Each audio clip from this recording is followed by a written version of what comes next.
ራችሁ ሲኖራችሁ ፈላጊያችሁ ራሱ ብዙ ነው። ያኔ የተዋችሁን ዛሬ የፈለጋችሁን እንዴት ናችሁ ብላችኋለች። እንግዲህ ቅመሟ የቡቡዬ ንግስት እንግዲህ ድሮ መኪና ይዘው ደከመኝ እዚህ ቦታ አድርሱኝ ስትላቸው እምቢ አላሰዋለ መሰለኝ። እንግዲህ በጣም ተሰምቷት ስቶሪዋ ላይ እንግዲህ ድሮ የጠላችሁን ሰዎች ዛሬ እንዴት ናችሁ እያለች እንግዲህ የልቧን እየመለሰች ነው ማለት ነው። የሰው ልጅ እንግዲህ ሰው የያዘውን ነገር ማየዝ የሚመስለው ሁሉ ብዙ ስላለ እንግዲህ ሀይሚ የተገረመችበት ነገር አንድ ነገር አለ ብዬ ነው ያሰብኩት። ሰላም ጤና ይስጥልን ውድና የተከበራችሁ የቻናላችን ቤተሰቦች እንዴት ናችሁ? ደህና ናችሁ? ዛሬም ተመልሰው መጥተውልናል። ቅመሟ ሁለት መኪናው ተበርግዷል። መኪና ውስጥ ምን እንዳየች ምን እንዳገኘች አላቅም።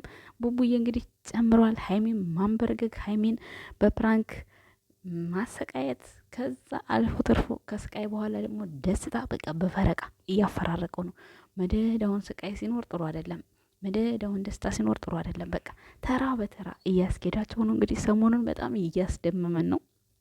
ቡቡዬ ለንግስቷ ያለው ቦታ በጣም እያስደመመን ነው። በተለያየ ቦታ እንግዲህ እሷም ከመደመሟ የተነሳ ከዚህ በፊት የገጠማትን ያሳለፈችውን ነገር በጣም በቃ ተደስታለች። እና በጣም የተገረምኩት እኔ ድሮ የናቃችሁን ድሮ የጠላችሁን ሰዎች ዛሬ እንዴት ናችሁ? ዛሬ እንዴት ወደዳችሁን? ዛሬ እንዴት አያችሁን? ዛሬ እንዴት ከኛ ጋር እንቀላቀል? ዛሬ እንዴት ከኛ ጋር ጉርብትና እንጀምር አላችሁ ነው እንግዲህ የሚለው ይሄ ጥቅስ አጠር አድርጋ እሷ ስለጻፈችው ነው። ውድ ቤተሰቦቻችን እና እንግዲህ ያው በሰዓቱ እንግዲህ ያው ሰዎች ስንባል በተለይ ትንሽ ነገር ካለን ዝቅ አድርገን የማየት ነገር ያው በሀገራችን ላይ የተለመደ ነው። ግን ደግሞ ጥሩ የተጣጣረ ሰው ለውጡ መቼም ቢሆን መቼ አይቀርም። እኔ አንድ ቀን ህልም ነበረኝ፣ ግን አሁን አላሰብኩትም። እውነት ለመናገር ብሩኬ አሁን መኪና ይገዛል ብዬ አላሰብኩም ነበረ። ቢያንስ ጭን አመት በኋላ ምናምን ነው ያሰብኩት የነበረውን በፊት ማለት ነው። ግን በመሀል ዱባይ ሄዶ ከተመለሰ በኋላ ከዱባይ ወደ ኢትዮጵያ መኪና እንደሚያስገባ ነበር እኔ እንትን ያልኩት ማለት ነው። እኔ ሳወራችሁና ከቢዝነሱ ጋር መጀመሪያ ቅድሚያ መኪናው ከዛ በኋላ ወደ ቢዝነስ ስራ እንደሚሄዱ የሰማሁትም ኢንፎርሜሽን የሆነውም እንደዛ ነበረ። እና ያው ከዱባይ መኪና ርካሽ ነው፣ ግን ደግሞ እዛ ሲገባ ቀረጹ የዛ ነው ያክል እጥፍ ነው። ሜቢ እንግዲህ እዚህ መጥቶ ጠይቆ ያለውን ነገር አይቶት አገናዝቦት ከዛ ብሩ አንድ አይነት ከሆነ ኢትዮጵያ ላይ መግዛት የተሻለ ነው የሚሆነው። ይሄ መኪና እንግዲህ ውድ መኪና ነው።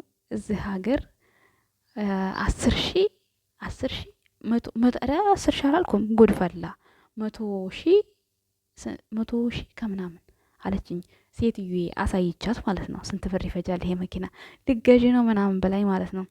ከዛ ገዝተሽ ብትልኪልኝ ምን አለበት ምናምን አልኳት ማለት ነው።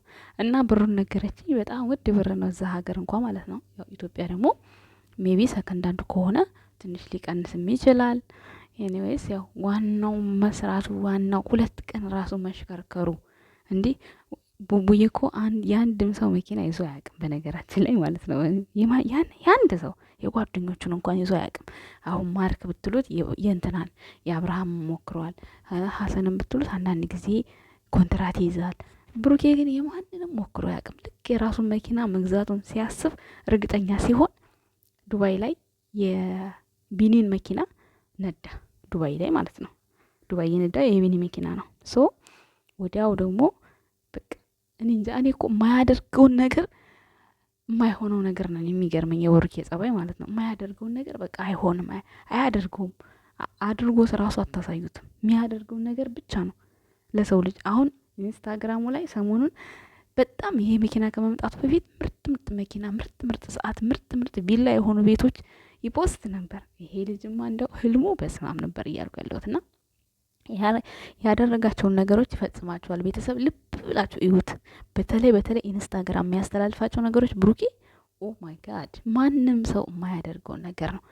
ምን አይነት ጭንቅላት እንዳለው ራሱ አንዳንዴ ሳስበው ግርም ይለኛል። እውነት እግዚአብሔር ባርኮ መርቆ ነው የፈጠረውም። እናቱም ደግሞ እውነት የእናቱ ምርቃት እንጃ። አንዳንዴ የእናት ምርቃት፣ የቤተሰብ ምርቃት በጣም ጥሩ ነው። እንግዲህ እሱ ትንሽ ነው፣ የቤቱ ትንሽ ነው። ወንድሞቹ እንግዲህ ሀብም ከዚህ በፊት የነበረበትን ታውቃላችሁ። ኢንተርቪው ሲደረግ ሰምታችሁት ከሆነ ናኒ ከምን አይነት ህይወት አውጥተው ዛሬ ላይ እንደዚህ እንደሆነ የዛኛውን ታሪክ እንኳን ብዙም አናቅም፣ ግን የሀብ ታሪክ በጣም ከባድ ነበረ። እና ብሩኬ ብዙ ጊዜ ሴት ልጅ በህይወታቸው ስትኖር ህይወታቸው መስመር ይዛል ያለበት ምክንያት በወንድሙ ታናሽ ሆኖ በጣም ብዙ ነገር ተምሯል ከወንድሙ። እሱም ደግሞ የዛኔ ወጣትነት ስለሆነ ምናምን ብዙ ነገር በቃ ደርሶበታል። ያው ኢንተርቪው ተደርጓል፣ አይታችኋል። ከሞላ ጎደል በናኒ ብዙ ነገር ህይወቱ እንደተቀየረ ማለት ነው። ቤተሰብ አዲስ ነገር አይደለም፣ እያማሁት ወይም ሌላ ነገር አይደለም። ብዙ ነገር አሳልፏል ሀብ ማለት ነው። እና ያ ነገር ደግሞ ለብሩኬ አስተምሮት ነው ያለፈው። በዛን ሰዓት እሱ እንደዛ ሲሆን ምናምን በቃ ያው ትንሽ እንደመሆኑ ይሰማዋል፣ ግን በዝምታ ነበር የሚያልፋቸው እና ስለ እናቱ ነበር እሱ የሚያስብ የነበረው። ግን እግዚአብሔር ይመስገን ማርያምን፣ እኔ እንደው እናቱን እስኪያገኛት ቁምጥ ብያለሁ።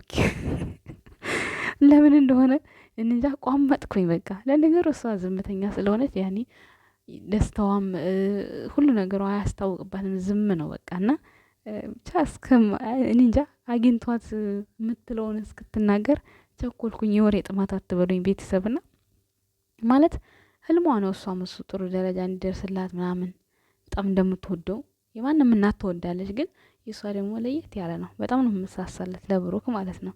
እና ሀይሚን ራሱ በጣም ነው እንደ ልጇ አድርጋ በቃ አትቆጣት፣ አታስለቅሳት ብላ ባለፈው ዱባይ ሊሄዱ ሲሉ ለሁለት ነው እኩል መክራቸው ታርቀው ከዛ በኋላ ቤተክርስቲያን እንሄድ ስትላት እሺ ብላ ስትሄድ አንተ አትሄድም ስትለው እኔ እመጣለሁ መጀመሪያ እናንተ ሄዱ ብለው እንግዲህ ያው ቤተክርስቲያን ይዛቸውን ሄደችው ና እንጃ ብቻ በጣም ደስ የሚል ቤተሰብ ውስጥ ነው ሀይሜ የገባቸው በዚህ ሀገር።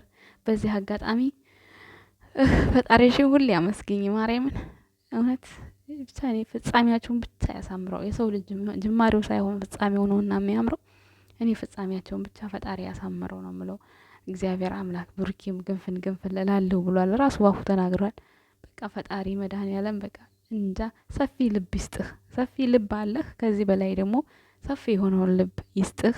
ሀይሚዬም ደግሞ እንደዚህ ቅድም የምትያትን ነገር በቃ እግዚአብሔር ጭምት አድርጎሽ በቃ አለ አይደለ እንጃ የምትወደዱ አይነት ሆናችሁ በውስጣችሁ መልካም ፍቅር፣ የቅናት መንፈስ ጠፍቶ ከውስጣችሁ ከመካከላችሁ የምትተማመኑበትን በቃ ብሩክ የሆነ ነገር አደረገ ብትባይ እንኳን አያደርገውም ብለሽ በቃ እስከ ጥግ የምትከራከሪበት፣ ብሩክም ደግሞ ሀይሚ የሆነ ነገር አደረገች እኮ ሀይሚ እንዲሆነ ስትባል በቃ በፍጹም ሀይሚ አታደርገውም በቃ 100% በቃ ከምንም በላይ በፍቅረኛችሁና በሚስታችሁ በባላችሁ መሀል መተማመን ካለ ምንም ነገር ቢመጣ ምንም አይመስላችሁም። ግን ትንሽ ነገር እንዲህ ሰማሁ እንዲህ አለ ከሌ ወሬ የምትሰሙ ከሆነ መቼም ቢሆን መቼ ከምታፈቅሩ ሰው ጋር መግባባት አትችሉም። የብዙዎቻችን ህይወት እያበላሸ ያለው ቅናት ነው። ቅናትና የሰው ወሬ ማለት ነው። የሰው ወሬ መስማት፣ በተለይ ለሶስተኛ ወገን ማስገባት በፍቅራችሁ መሀል በጣም ጨጓራ መላጥ ነው የሚሆነው። ምንም ይሁን ምን ሁለታችሁ በቃ የሆነ ጸብ ይመጣ ራሱ ሁለታችሁ ከካሜራ ጀርባም ሆነ ፍርጥ ብዙ ጊዜ እንደውም ካሜራ ላይ ተጣልታችሁ ባትመጡ በጣም መልካም ነው፣ ደስ ይለኛል እኔ ማለት ነው። የራሴ አመለካከት ነው። እና ብቻ እግዚአብሔር አምላክ እሱ ይጠብቃቸው። ዛሬ አዲስ ነገር አለ። ቅመማው ምን እንዳረጋት አናቅም። እንግዲህ ቡቡዬ የምናየው ይሆናል። ሰሞኑን እንግዲህ በቃ በአዲስ አበባ ሽር ነው። እስካሁን ስንት ሰው ገባ የሀይሚ መኪና ውስጥ? ደግሞ ከጋቢና ሀይሚ ከጋቢና ነው የምትቀመጠው። ዛሬ ማና ያለው ያው ትናንት ቃውጢ ሲያደርጉት ወይኔ ጋቢና መቀመጥም ርዕስ ሆኖ መጣ እያልኩኝ ነበር ቲክቶክ ላይ። እንዴ ሀይሚ ናት የምትቀመጠው ብሎ የለ እንዴ? ከሀይሚ ውጭ ማን ይቀመጣል? ባይዘወይ ማለት ነው። ሀይሚ ካለች ሀይሚ ነች ፊት የምትቀመጠው። ሀይሚ ከሌለች ግን ማንም መቀመጥ ይችላል። እንደዛ ብሎ ነው መልእክት ያስተላለፈው ብሩኬ ማለት ነው። ቤተሰብ ያኔ ማንም ተቀመጠ ማን ብሩክ እንደሆነ አንድና አንድ የሀይሚ ብቻ ነው ብቻ መቼም የማይለውጣት ወንድ ነው። ምክንያቱም አነጋገሩ ብቻ ይለያል። በሄደበት የኔ ቆንጆ ቅመሟ ምናምን በቃ ብዙ ነገር ይላታል። እንደዚህ ማለት በኮንፊደንስ የሚያወራ ወንድ ስላንት ሴት ልጅ በኮንፊደንስ የሚያወራ ወንድ ደግሞ የወደፊት ህልሙን ምን ያክል እንደተጓዙ ነው የሚያስታውቀው። በዚህ አጋጣሚ እና ፍቅሩን ይግለጽላት፣ ቀለበት ያድርግላት ምናምን ይሄ ተራ ነገር ነው። ዛሬ ተገዝቶ ዛሬ ቀለበት የሚደረግ ነገር ነው። ፍቅር ማለት ዛሬ አፈቅርሻለሁ ቃል ብቻ ነው በቃ። እና ብዙዎቻችሁ ግራ ይበላችሁ፣ አትደናገሩ። ብሩክ ሁሉን ነገር በተግባር ያሳያችኋል። እናመሰግናለን። መልካም ጊዜ